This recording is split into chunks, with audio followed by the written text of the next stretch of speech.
আসসালামু আলাইকুম। আমি পাটোয়ারি মোটরস থেকে বলছিলাম। এই গাড়িটা ব্রেক সার্ভিসিং করার জন্য আমাদের কাছে আসছে। এই গাড়িটা মূলত প্রবলেম হলো যখন উনি ব্রেকটা পাড়া দেয় তখন প্যাডেলটা এইভাবে হাফ ডাউন করে।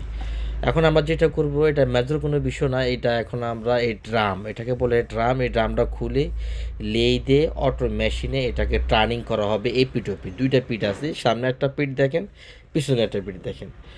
ব্রেকটা খুব সেন্সিটিভ বিষয় আসলে।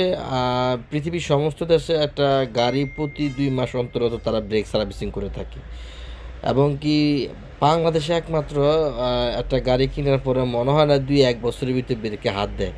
কিন্তু ব্রেক ভালো থাকুক আর খারাপ থাকুক, আপনাকে 2 মাস অন্তর অন্তর ব্রেক সার্ভিসিং করার জন্য একটা কোনো ওয়ার্কশপে যেয়ে আপনাকে ব্রেকটা চেক করানো উচিত।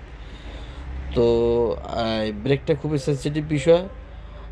উনি কিন্তু সামান্য প্রবলেম নিয়ে আসছে, হ্যাঁ? কিন্তু এখন এই এটা যদি উনি আরও কন্টিনিউ করতো তাহলে উনাকে ক্যালিপার ব্রেকের আরও অনেক পার্ট উনাকে চেঞ্জ করা লাগতো। এখন উনি সামান্য কিছু অপশন নিয়ে আসছে বিধায় অল্প টাকার ভিতরে উনার ব্রেকটা সার্ভিসিং করা যাচ্ছে। আর আমাদের ওয়ার্কশপটা তেজগাঁও 7 রাস্তা পাটোয়ারি মোটরস। আমাদের এখানে গাড়ির সমস্ত ক্যাটাগরি, সব ক্যাটাগরি কাজ আমাদের এখানে হয়ে থাকে। ডেন্টিং, পেন্টিং, গাড়ির engine, gear, suspension, LPG conversion, CNG conversion, car wash. ইনশাআল্লাহ। আসসালামু আলাইকুম।